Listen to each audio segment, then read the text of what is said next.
I'm a gardener. Not the kind who tends tiny suburban lawns, but the real deal. Someone who transforms estates into living art.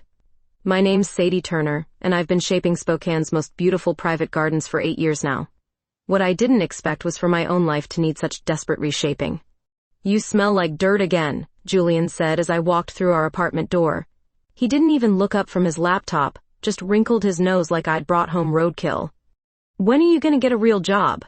I set down my tool bag quietly. After 3 years together, I'd learned that silence worked better than defending myself.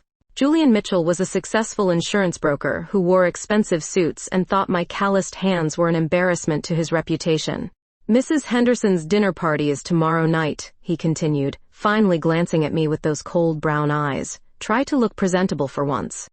Maybe borrow a dress that doesn't scream manual laborer. The next evening, I stood in the Hendersons' marble foyer, wearing my one good black dress, watching Julian charm his business associates with stories about closing million-dollar policies. When conversation turned to careers, he introduced me with a smirk. This is Sadie. She plays in the dirt for a living. The group laughed politely while my cheeks burned. One woman asked what kind of gardening I did, but Julian cut me off before I could answer. Nothing too complicated. Mostly weeding and watering for rich folks who can't be bothered. I excused myself to the bathroom and stared at my reflection. Green eyes that used to sparkle now looked tired. My auburn hair was perfectly styled, but I felt invisible anyway. How had I become so small? The next morning brought relief in the form of work.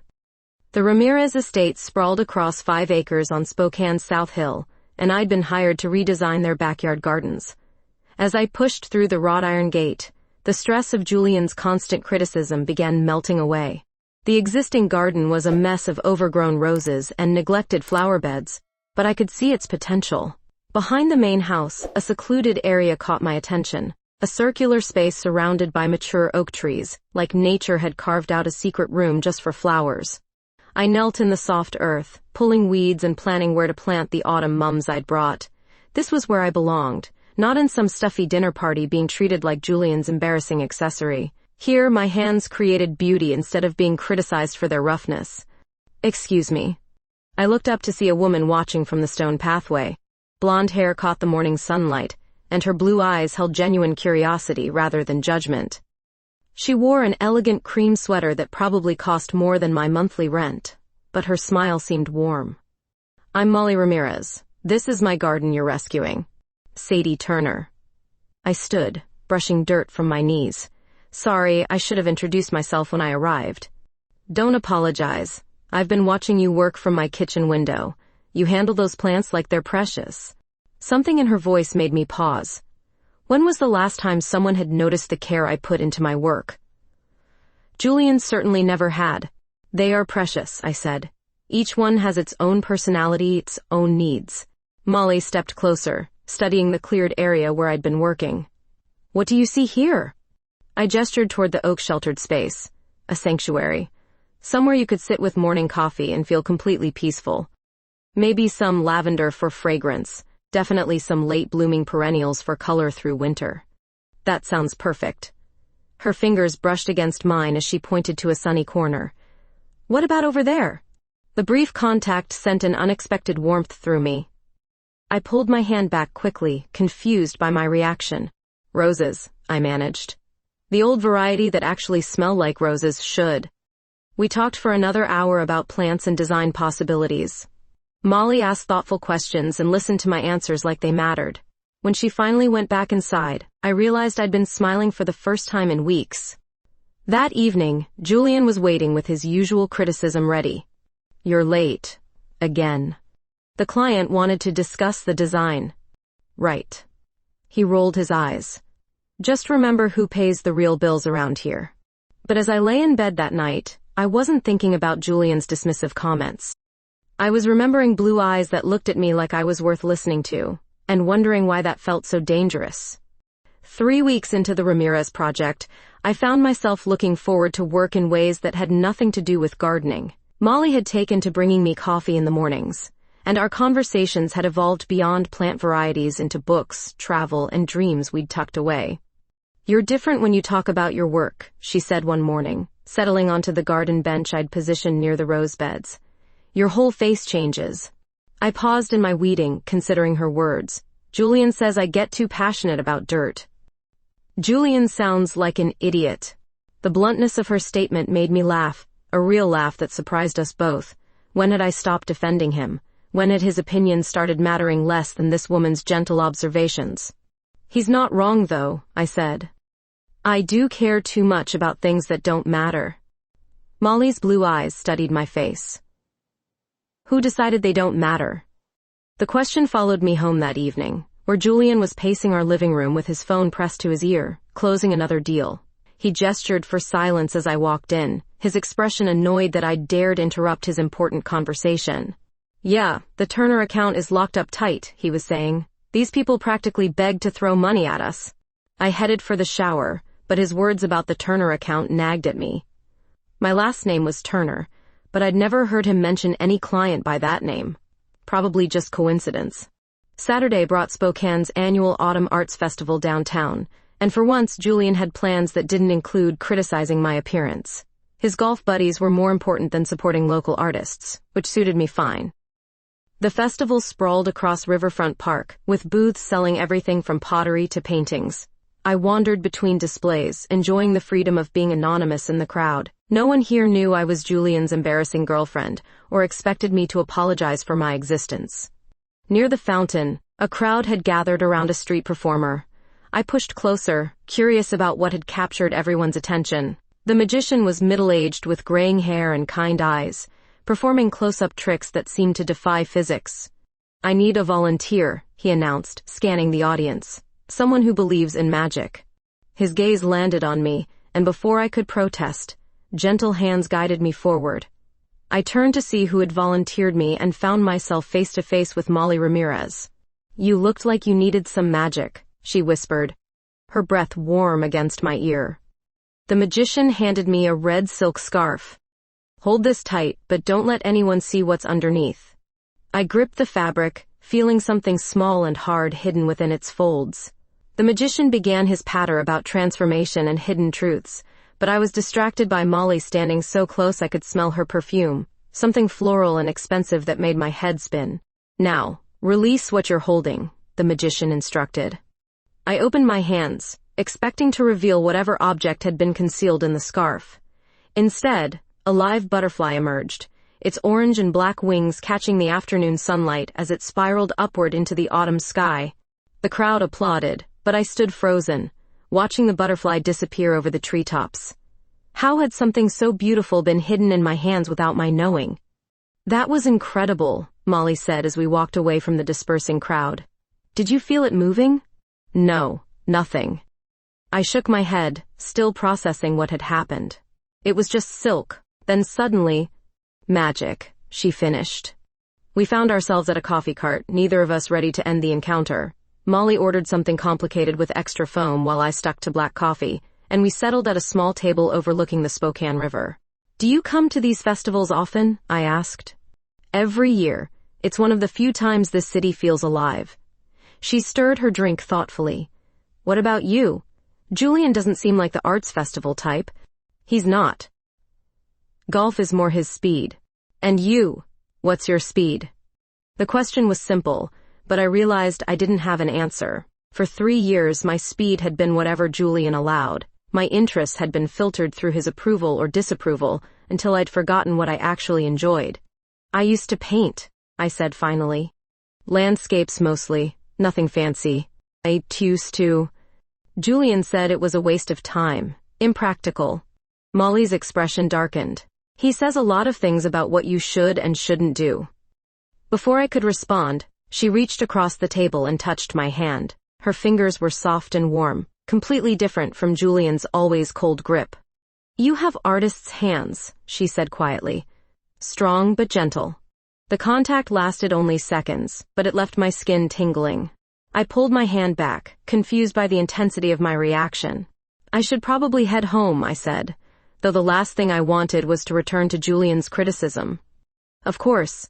Molly stood, but her eyes held mine. Sadie? Yeah? The butterfly knew exactly when to emerge. Maybe it was just waiting for the right moment. As I walked to my car, her words echoed in my mind. The right moment for what? And why did I feel like something fundamental had shifted between us, something I wasn't ready to name? That night, Julian barely looked up when I told him about the festival. He was too busy reviewing client files to care about my afternoon, which was probably for the best. I wasn't sure I could have explained the way Molly's touch had made me feel, or why I kept thinking about butterflies emerging from silk scarves. Some transformations, I was beginning to realize, happened whether you were ready or not. The festival encounter changed something between Molly and me, though I couldn't name what. Our morning coffee rituals extended into longer conversations, and I found myself staying later each day at the estate, claiming the roses needed extra attention or the soil required additional testing. "You're working yourself to death on that project," Julian said one evening as I arrived home after dark. His tone suggested annoyance rather than concern. "What's taking so damn long?" "Quality takes time," I replied, avoiding his eyes. The truth was, I'd spent 2 hours sitting with Molly in her kitchen, discussing everything except gardening. Julian's phone buzzed, and he immediately lost interest in my schedule. "Turner here," he answered, stepping into his home office. That name again, Turner. I made a mental note to ask him about it later, but first I needed to shower off the day's work and the lingering scent of Molly's perfume. The next morning brought the first real chill of autumn. I found Molly in her garden wearing a cream cashmere coat, her breath visible in the crisp air as she examined the newly planted mums. "They're beautiful," she said, kneeling beside the burgundy and gold flowers. "You were right about the color combination." I joined her, our shoulders brushing as we admired the display. The contact sent warmth through me despite the cold morning. "Your hands are freezing," Molly observed, covering my fingers with hers. I should have pulled away. A professional gardener doesn't let clients warm her hands like she's a child who forgot her mittens. But Molly's touch felt like coming home after years of being lost, and I couldn't bring myself to break the connection. "Better?" she asked softly. Our faces were inches apart, her blue eyes searching mine for something I wasn't ready to acknowledge. The moment stretched between us, loaded with possibility and danger. "Much better," I whispered. She leaned closer, and I felt her breath against my cheek. My heart hammered so hard I was sure she could hear it. Then her lips brushed mine, soft and tentative, asking a question I'd been too afraid to consider. The kiss lasted only seconds before we both pulled back, staring at each other with expressions mixing wonder and terror. "I'm sorry," Molly said quickly. "I shouldn't have—" "Don't apologize." The words came out fiercer than I intended. "Please don't apologize for that." We stood in awkward silence, the weight of what had just happened settling between us. I had a boyfriend. She was my client. Everything about this was complicated and wrong, yet it felt more right than anything had in years. "I should get back to work," I said finally, though my legs felt unsteady. "Of course." Molly stepped back, her professional demeanor sliding into place like armor. "I'll let you concentrate." But concentration proved impossible. I went through the motions of checking soil moisture and deadheading spent blooms, but my mind kept returning to the softness of her lips and the way she'd looked at me like I was someone worth kissing. That evening, Julian was waiting with a bottle of wine and what he probably considered a romantic gesture, takeout from an expensive restaurant I'd mentioned liking months ago. "Thought we could have a nice dinner," he said, though his attention remained fixed on his phone. "Celebrate my latest commission." "Commission?" "Big policy sale, corporate account." He finally looked at me, and I wondered if guilt was written across my face. "You look different. Get some sun today?" "Just working outside." I sat across from him at our small dining table trying to act normal while my lips still tingled from Molly's kiss. Julian launched into a detailed account of his sales triumph, but I found myself studying his face as if seeing it for the first time. When had his brown eyes become so calculating? When had his smile started looking more like a smirk? "Are you listening?" he asked, irritation creeping into his voice. "Sorry, long day." "Right, your precious garden." He took a large gulp of wine. "You know what your problem is, Sadie? You think too small.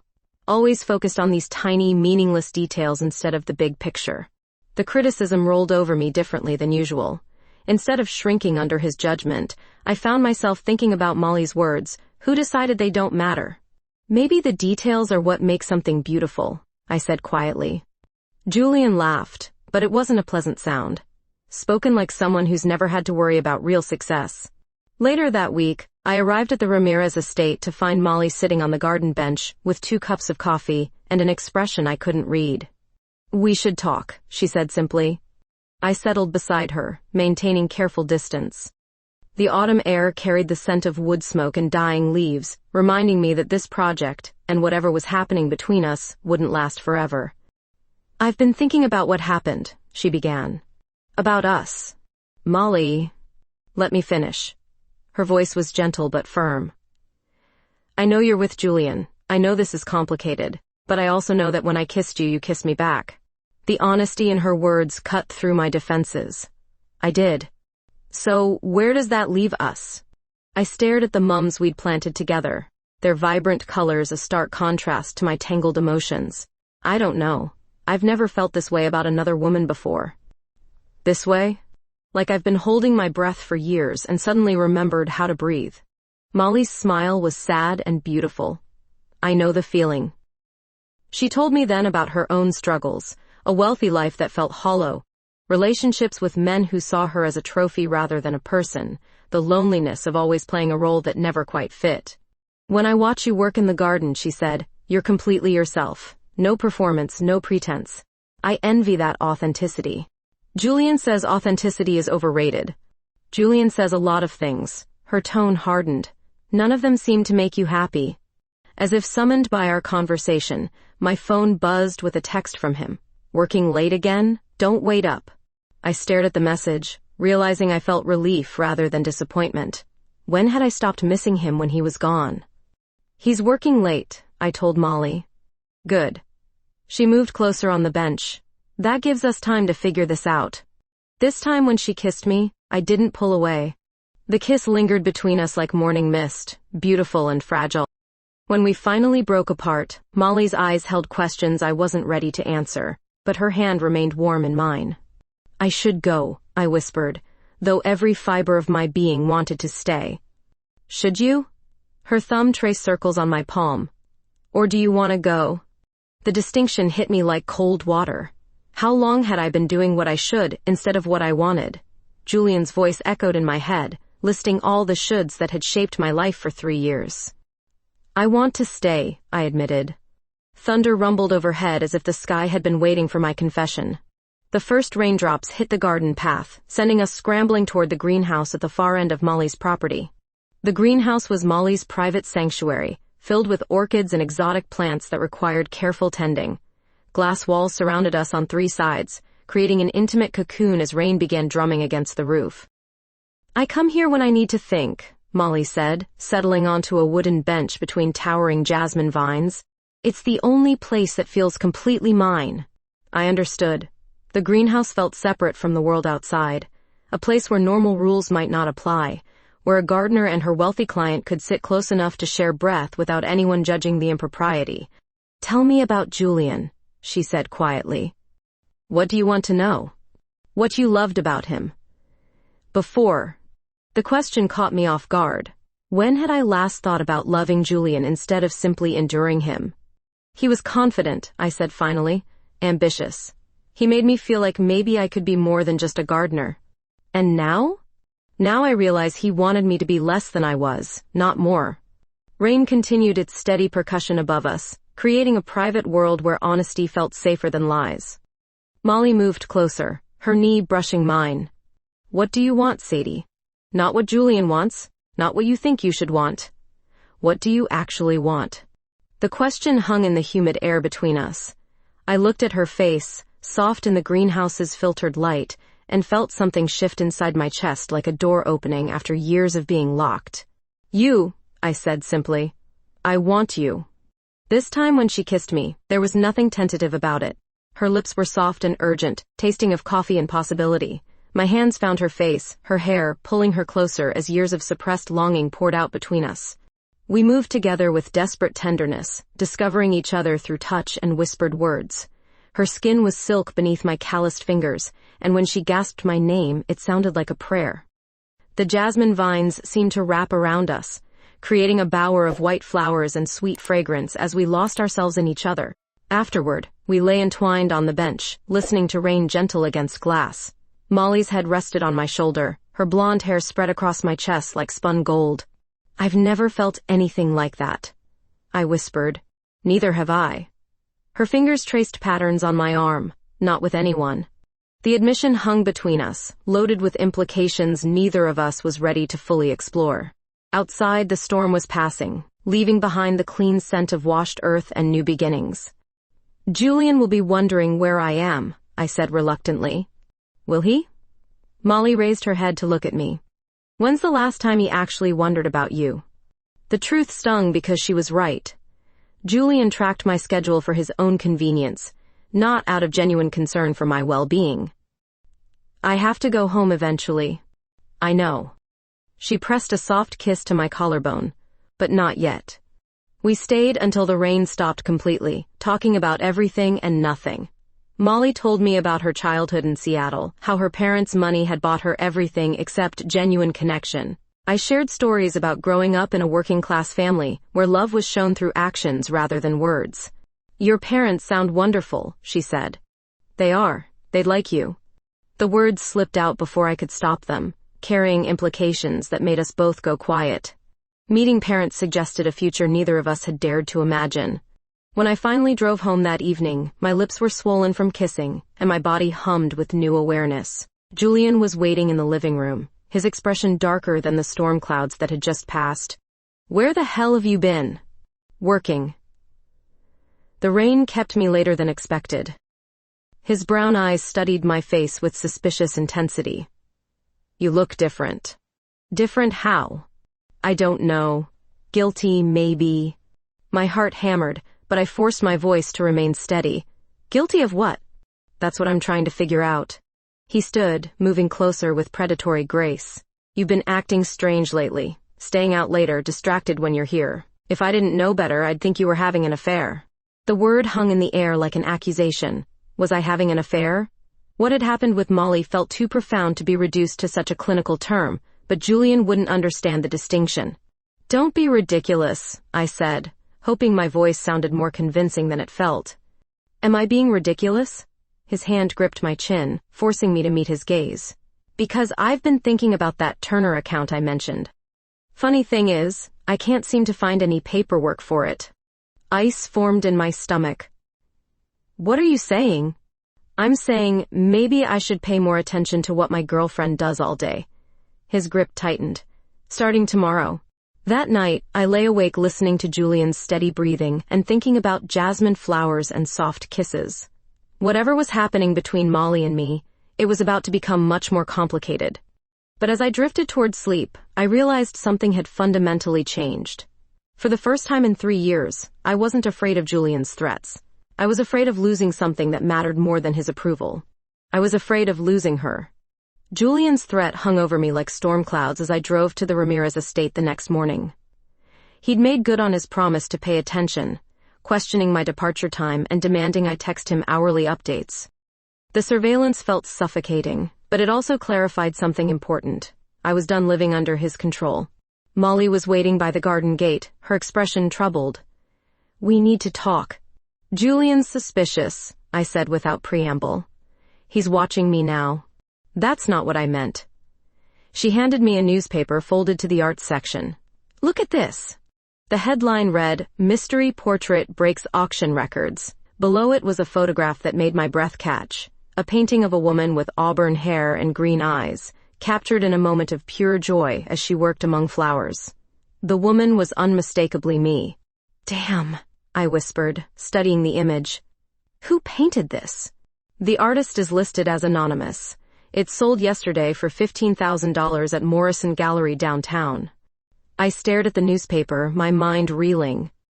Someone had painted me with intimate detail, capturing not just my physical features but something deeper, the contentment I felt when working in gardens, the peace Julian constantly criticized as laziness. "This is impossible," I said. "I've never posed for anyone. How could someone paint me like this without me knowing?" Molly's blue eyes held secrets I couldn't read. "Maybe they observed you from a distance. Artists do that sometimes." For weeks, months, this level of detail would require serious study. I looked at her sharply. Do you know something about this? I know it's beautiful, she said carefully. Whoever painted it sees you the way you deserve to be seen. Before I could press further, my phone buzzed with Julian's first check and text. I responded quickly, but the interruption reminded me of our precarious situation. He wants hourly updates, I explained. We need to be careful. Or we could stop being careful. Molly's voice carried an edge I hadn't heard before. How long are you going to let him control your life? The question stung because it echoed my own growing frustration. It's complicated. Is it? You're miserable with him. You light up when we're together. What's complicated about choosing happiness? Easy for you to say. You don't have to worry about rent or health insurance or any of the practical things that keep people trapped in bad situations. Molly's expression softened. You're right. I'm sorry. I just hate seeing you diminish yourself for someone who doesn't appreciate what he has. We worked in tense silence for the next hour, the newspaper article creating an undercurrent of mystery that neither of us addressed directly. The portrait haunted me, not just its existence, but the way it captured something I'd never seen in mirrors or photographs. In the painting, I looked genuinely happy. Around noon, Molly disappeared into the house and returned with sandwiches and iced tea. We sat in the shade of the oak trees, the autumn sun warm on our faces despite the cooling air. Can I ask you something personal? I said.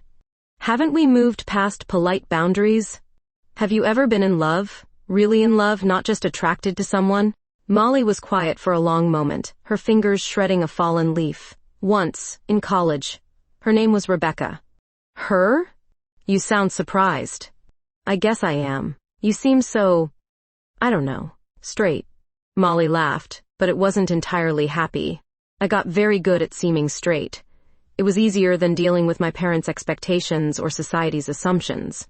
What happened with Rebecca? She wanted me to come out. I wasn't ready. She found someone braver than me. Molly's voice carried old pain. I spent the next 10 years dating men who looked good on paper but felt wrong in my heart.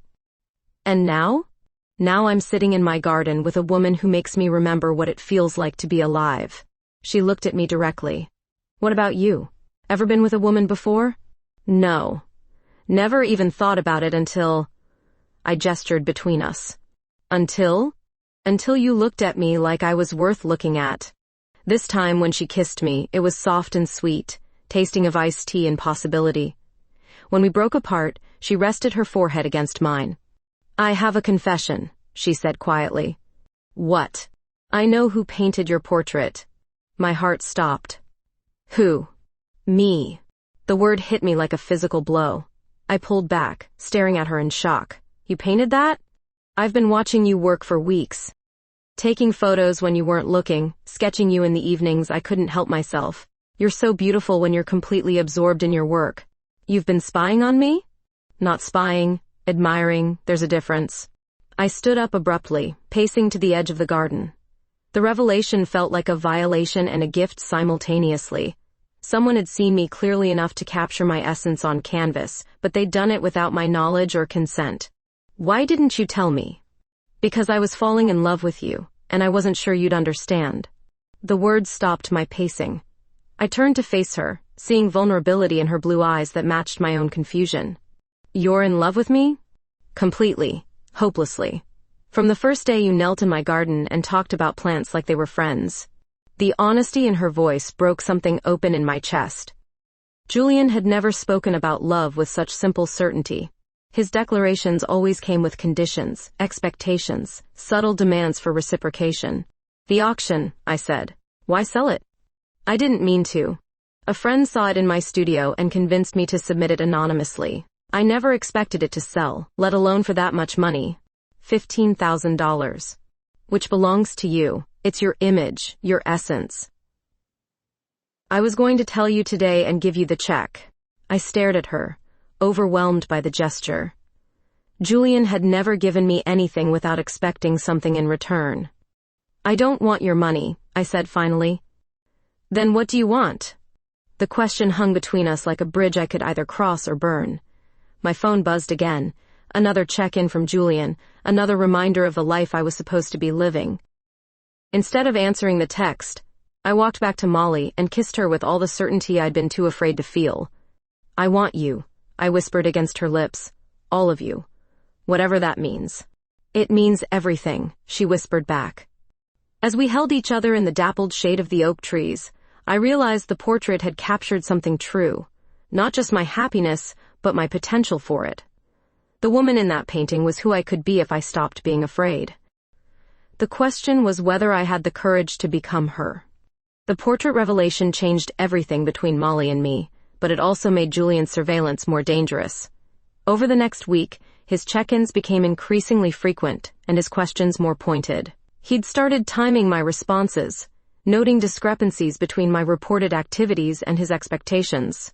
You said you were planting bulbs, he said one evening, studying his phone like evidence. But you didn't text me for 3 hours. How long does it take to plant damn flowers? Some projects require concentration, I replied, trying to keep my voice steady. The truth was, I'd spent those 3 hours in Molly's arms, learning the geography of her body and the sound she made when I kissed the hollow of her throat. Right. His brown eyes narrowed. Maybe I should visit this estate, meet your client. Ice formed in my stomach. That's not necessary. Isn't it? You're spending an awful lot of time there for someone who's supposedly just planting flowers. That night, I lay awake planning how to warn Molly about Julian's suspicions, but when I arrived at the estate the next morning, I found her pacing the garden path with her phone pressed to her ear, her face flushed with anger. I don't care what the board thinks, she was saying. It's my money and my decision. She ended the call and turned to me with frustrated eyes. Family drama. My trust fund comes with strings attached, and apparently my lifestyle choices are being questioned. What kind of lifestyle choices? The kind where I spend time with people my parents wouldn't approve of. Her smile was bitter. Money comes with surveillance too, just a different kind than what you're dealing with. We were both trapped, I realized, her by wealth and expectations, me by fear and financial dependence. The parallel felt both comforting and depressing. Julian wants to meet you, I said. Then let him. Molly, you don't understand. He's suspicious. If he sees us together. What? He'll realize you're capable of being happy? She moved closer, her hands finding mine. I'm tired of hiding, Sadie. Tired of pretending this doesn't matter. It matters to me too. That's why we need to be careful. Or we could stop being careful. Her voice carried the same edge from before. Leave him. Stay with me. The suggestion hung between us like a dare. Leave Julian. Leave the apartment we shared, the life we'd built, the security of known misery for unknown possibility. I can't just walk away from 3 years. Even if those 3 years were making you miserable? Before I could answer, my phone rang. Julian's name flashed on the screen, and Molly's expression darkened as I answered. Where are you? He demanded without preamble. The Ramirez estate. Working. Good. Stay there. I'm coming to see this garden that's taking up so much of your time. The line went dead. I stared at the phone, panic rising in my throat. He's coming here, I told Molly. Now. Let him come. You don't understand. If he sees how we look at each other, then maybe it's time he knew the truth. But I wasn't ready for that confrontation. Not yet. Please, Molly, just act professional, like I'm any other gardener. Her blue eyes flashed with hurt. Is that what I am to you? A client you're servicing? You know that's not what I meant. Do I? Because you seem pretty comfortable keeping me compartmentalized. Julian's car pulled into the driveway before I could respond. He climbed out wearing his most expensive suit and the smile he reserved for potential clients. Charming, calculating, completely false. So this is the famous garden, he said, approaching us with predatory confidence. I'm Julian Mitchell, Sadie's boyfriend. Molly Ramirez. Her handshake was brief and professional. Thank you for letting me borrow your girlfriend so often. She's transforming my property. That's what she does best. Transformation. His tone carried an undercurrent I didn't like. Though I have to say, this project seems to be taking longer than usual. Quality work requires time, Molly replied smoothly. Julian's gaze moved between us, searching for something he couldn't quite identify. I'm sure it does. Mind if I take a look around? For the next 20 minutes, he played the role of interested boyfriend, asking questions about plant varieties and design choices. But I could see him cataloging details, looking for evidence of whatever he suspected. Beautiful greenhouse, he said when we reached Molly's sanctuary. Very private. I use it for meditation, Molly said. Gardening can be quite therapeutic. I bet it can. His smile never wavered, but his eyes were cold. Sadie's always been good with her hands. The innuendo made my skin crawl, but Molly's expression remained neutral. She was better at this game than I'd expected, matching his false pleasantries with her own practiced charm. Well, Julian said finally, I can see why this project is taking so long. Lots of attention to detail required. After he left, Molly and I stood in tense silence. The visit had felt like a violation, Julian's presence contaminating our sacred space with suspicion and threat. He knows, I said finally. He suspects. There's a difference. Not to Julian. Suspicion is enough. That evening, Julian was waiting with wine and takeout again, but this time the gesture felt more like interrogation than romance. Your client seems nice, he said casually. Attractive woman. I hadn't noticed. Really, because I noticed you noticing her. My heart hammered, but I forced myself to meet his gaze. What's that supposed to mean? It means I'm not stupid, Sadie. The way you two looked at each other, the way she defended your work, there's something going on. You're being paranoid. Am I? He leaned forward, his voice dropping to a dangerous whisper. Because I've been doing some research on Miss Ramirez. Interesting family history. Old Seattle money, very progressive politics. The kind of woman who might have unconventional interests. The threat in his words was unmistakable. He'd been investigating Molly, looking for ammunition to use against us both. I don't know what you're implying. I'm not implying anything. I'm stating facts. His hand gripped my wrist, fingers digging into skin. You're my girlfriend. You live in my apartment, drive the car I helped you buy, work jobs I helped you get. Everything you have comes through me. Julian, so if you're thinking about doing something stupid, remember what you'd be giving up. Remember who holds the power here. That night, after he'd fallen asleep, I slipped out of bed and stood by the window, staring at the city lights and thinking about power. Julian was right. He controlled the practical aspects of my life. But Molly had shown me something he could never touch, the power to choose happiness over security, authenticity over approval. The question was whether I was brave enough to claim that power for myself. My phone buzzed with a text from Molly. Are you okay? I typed back, no. But I will be. Because for the first time in 3 years, I knew exactly what I wanted, and it wasn't the life Julian had built around me like a beautiful prison. It was the woman who saw me clearly enough to paint my joy before I'd even recognized it myself. Julian's threats haunted me for 3 days before I found the courage to return to Molly's estate. When I finally arrived, I discovered something that made my blood run cold. The garden we'd created together was destroyed. Rose bushes lay uprooted and scattered across the lawn. The carefully planned flower beds were torn apart, soil and mulch strewn everywhere like the aftermath of a tornado. Months of work reduced to chaos in a single night. Oh my God, I whispered, kneeling beside the destroyed mums we'd planted together. Molly emerged from the house, her face pale with fury. He did this, didn't he? Your boyfriend. I couldn't deny it. The destruction was too targeted, too personal to be random vandalism. Julian had found a way to hurt us both without directly confronting either of us. I'm so sorry, I said, tears stinging my eyes. This is my fault.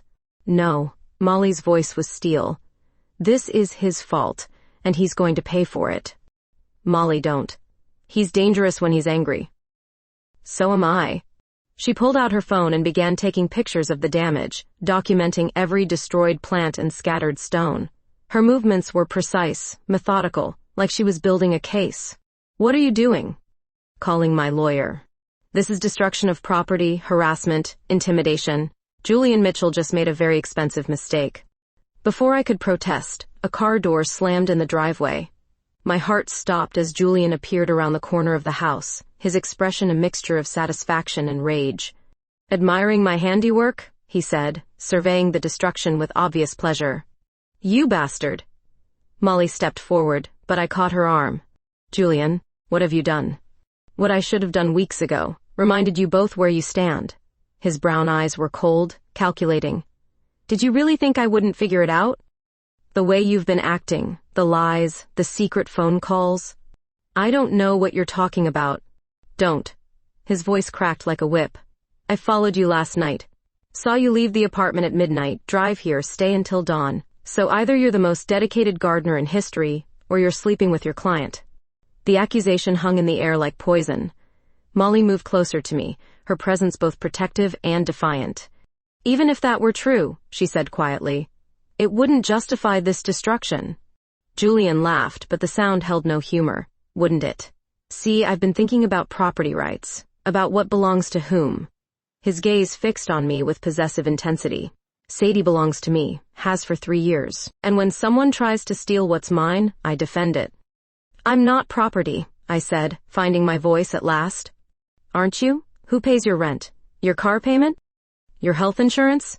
He stepped closer, his presence looming and threatening. You want to throw all that away for what? Some rich woman's midlife crisis? It's not like that. Then what is it like? Because from where I stand, it looks like you're trading up, finding someone with more money to take care of you. The insult hit Molly like a physical blow. Her blue eyes flashed with anger I'd never seen before. You don't know anything about what's between us, she said. I know enough. I know she comes running when you call. I know she lies to me to spend time with you. I know she's been different ever since she started working here. Julian's smile was cruel. But here's what you don't know. Sadie doesn't have the guts to leave me. She's too scared, too dependent. She'll keep you as her little secret, but she'll never choose you over security. That's not true, I protested, but even as I said it, doubt crept into my voice. Isn't it? Then prove me wrong. Choose right now. Her or me. The ultimatum crashed over me like cold water. This was the moment I'd been dreading and anticipating in equal measure, the point where hiding became impossible and choice became inevitable. I looked at Julian, seeing him clearly for perhaps the first time. His handsome face was twisted with possessive rage. His expensive suit couldn't hide the ugliness underneath. 3 years of my life spent trying to please someone who saw me as an object to be controlled rather than a person to be loved.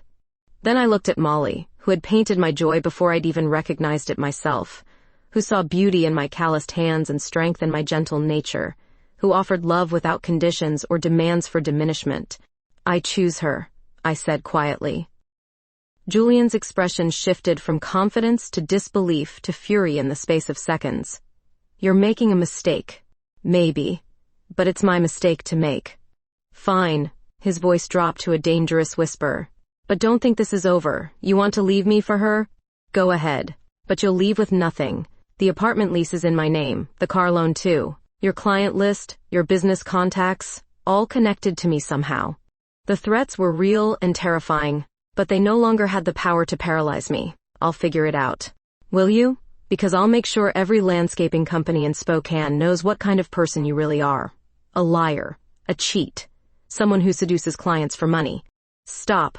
Molly's voice cut through his venom like a blade. That's enough. Is it? Because I'm just getting started. See, I know things about both of you now. Sadie's financial situation, your family's business interests. It would be a shame if certain information found its way to the wrong people. Are you threatening us? I'm promising you. Cross me and I'll destroy both your lives. But as Julian delivered his threats, something unexpected happened. Instead of cowering, I felt anger rising in my chest, clean, pure fury at years of manipulation and control. Get out, I said. What? Get out of this garden. Get out of our lives. You've done enough damage. Julian stared at me like I'd grown a second head. You can't be serious. I've never been more serious about anything. I moved closer to Molly, drawing strength from her presence. You destroyed something beautiful because you couldn't stand that I found happiness without you. That tells me everything I need to know about who you really are. For a moment, Julian looked genuinely shocked. Then his expression hardened into something cold and calculating. You'll regret this, he said. Both of you. Maybe, Molly said, taking my hand. But we'll regret it together. After Julian left, we stood among the ruins of our garden, holding each other as the afternoon sun slanted through the oak trees.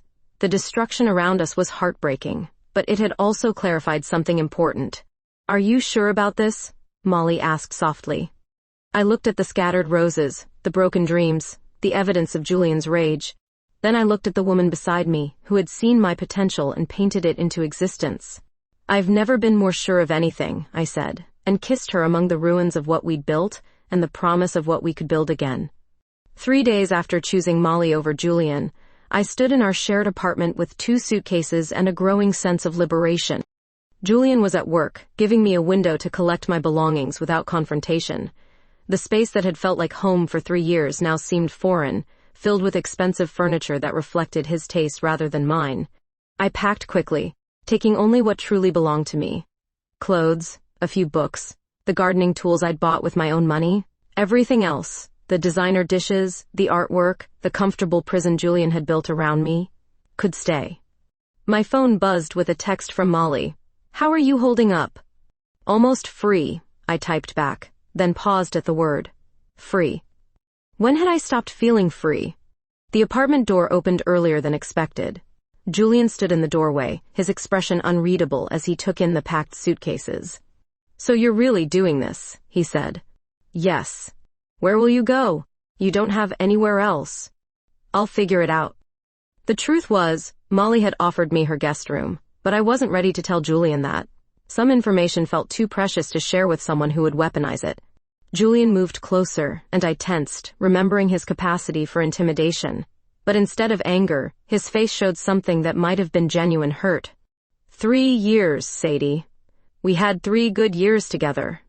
We had 3 years, I corrected. Whether they were good is debatable. I gave you everything. Stability, security, a nice place to live. You gave me a cage with comfortable bars. He flinched at the comparison. Is that really how you saw us? For a moment, I almost felt sorry for him. Almost. Then I remembered the destroyed garden, the threats, the years of subtle erosion of my self-worth. I saw us the way you taught me to see us. You in control, me grateful for whatever scraps of affection you threw my way. That's not how it was. Wasn't it? When's the last time you asked what I wanted, instead of telling me what I should want? Julian was quiet for a long moment, his brown eyes studying my face like he was seeing me for the first time. I could change, he said finally. If you stayed, I could be different.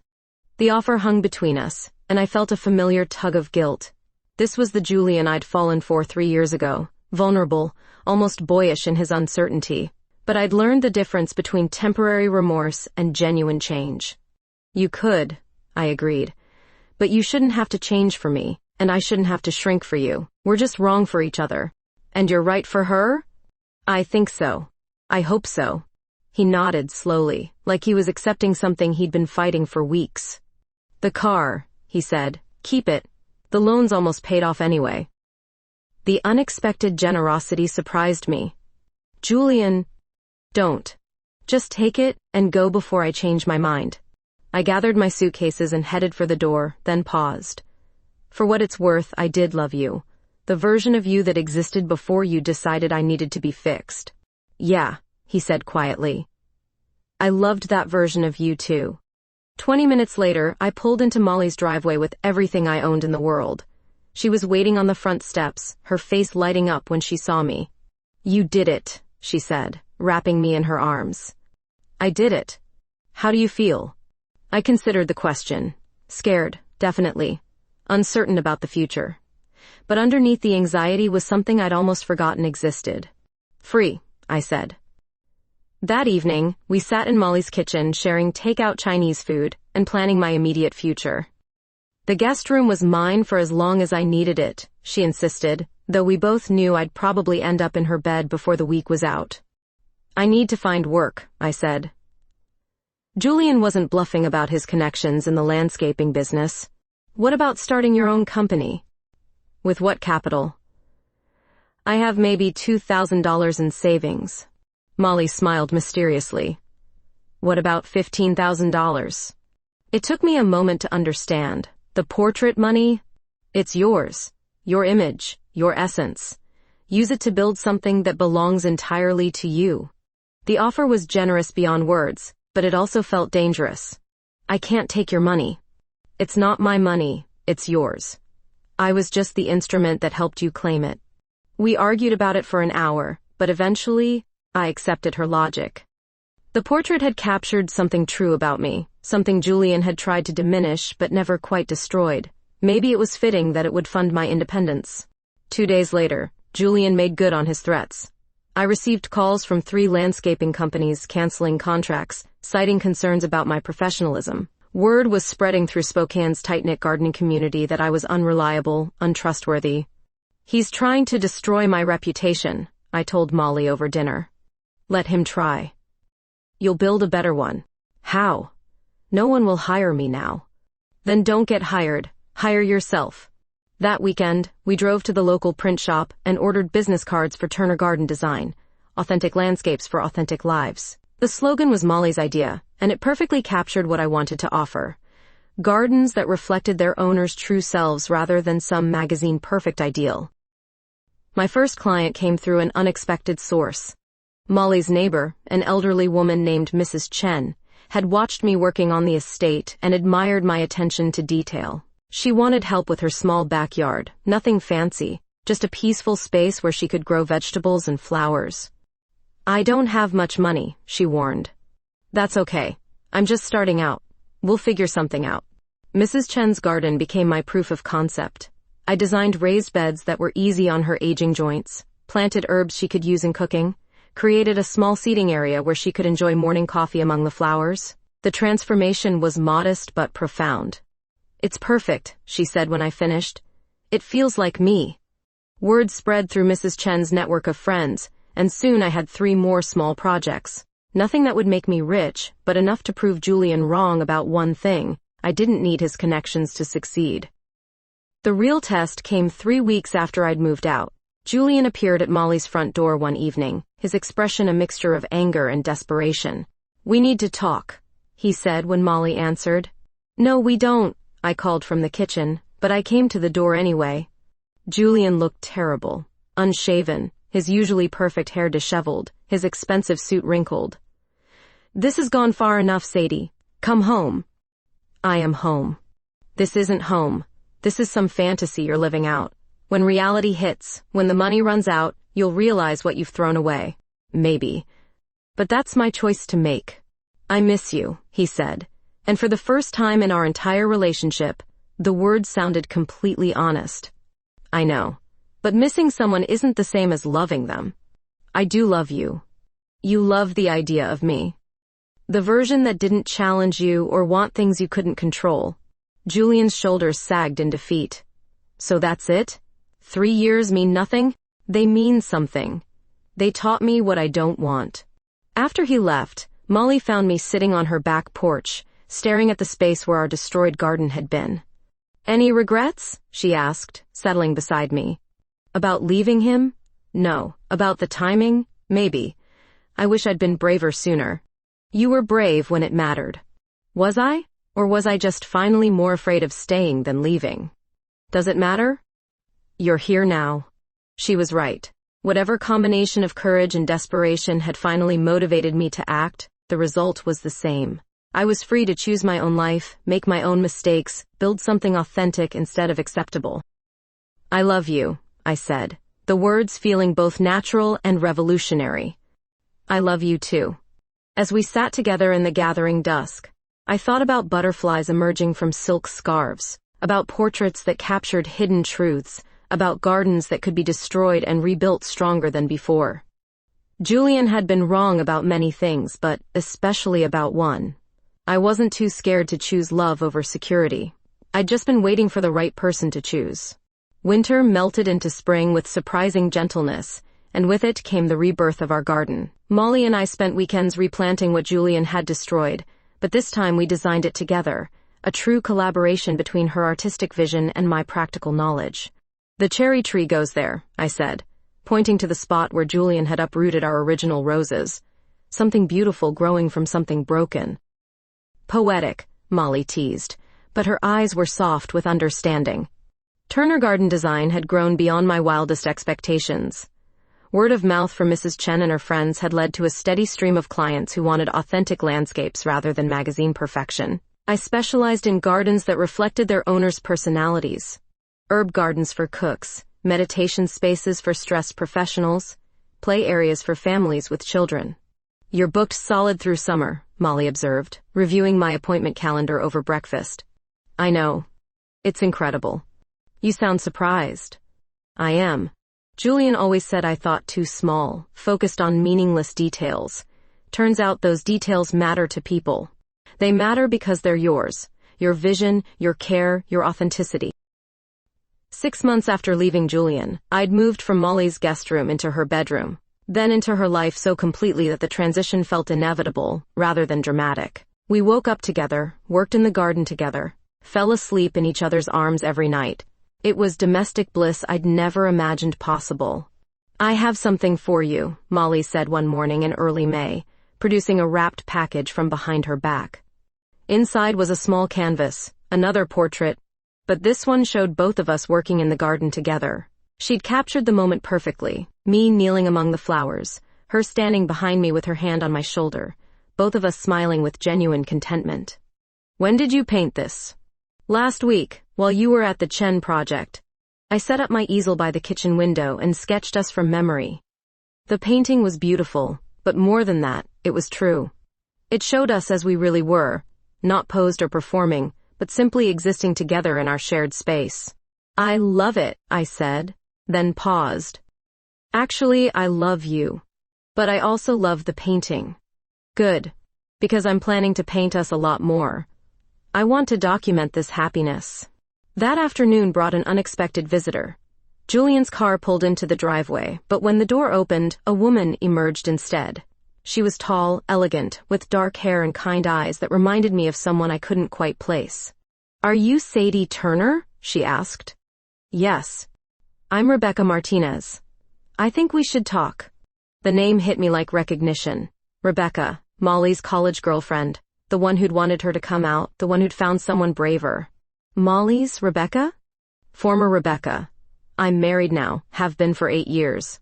But yes, I'm the Rebecca who broke her heart in college. Molly appeared from the house, her face cycling through shock, confusion, and something that might have been old pain. Becca, what are you doing here? I came to apologize. And to thank you. For what? Rebecca smiled, and I could see why Molly had loved her. For being brave enough to live authentically. Finally, she explained that she'd seen the portrait auction article, recognized Molly's artistic style, and done some research. She'd learned about our relationship, about Molly's courage to choose love over expectation. I was angry for years, Rebecca said. Angry that you chose safety over us. But I understand now. We all find courage in our own time.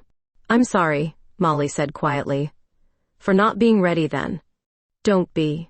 If you'd been ready then, you wouldn't have been here for Sadie now. Everything happens when it's supposed to. Rebecca stayed for coffee, sharing stories about her wife and children, her work as a social worker, the life she'd built after college heartbreak.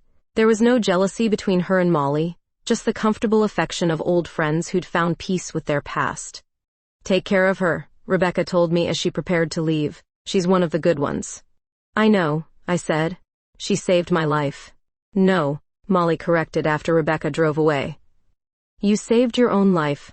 I just happened to be here when you decided to start living it. That evening, we sat in our rebuilt garden as the sun set behind the oak trees. The cherry tree we'd planted was covered in pink blossoms, and the air smelled of jasmine and possibility. Do you ever wonder what would have happened if Julian hadn't destroyed the garden? I asked. You mean would we have stayed hidden forever? Maybe. It was easier than facing the truth. The truth has a way of surfacing eventually, like butterflies emerging from silk scarves.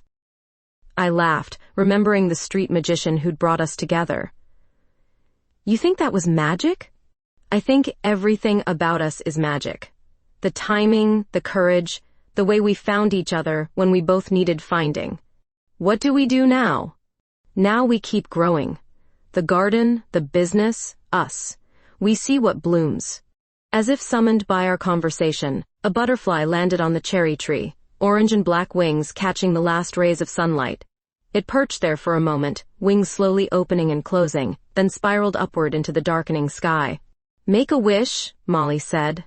I closed my eyes and wished for the courage to keep choosing love over fear, authenticity over approval, growth over safety. When I opened them, Molly was watching me with the same expression she'd worn when she first kissed me among the autumn flowers. What did you wish for? She asked. More of this. More of us. More of whatever comes next. That's a good wish. What about you? I wished for the same thing I've been wishing for since the day I first saw you in my garden, which is that you'd stay. I kissed her then, soft and sure, tasting the promise of tomorrow on her lips. Around us, the garden we'd built together rustled in the evening breeze. Not the perfect landscape Julian would have demanded, but something better, something real, something that belonged entirely to us. As we walked back to the house hand in hand, I realized Julian had been wrong about everything except one thing. I had been thinking too small. But not about gardens or business or practical concerns. I'd been thinking too small about love, about happiness, about the life I deserved to live. Now, surrounded by the evidence of what we'd grown together, I finally understood what it meant to think big enough to hold all the joy the world had to offer. And it was more beautiful than any portrait could ever capture.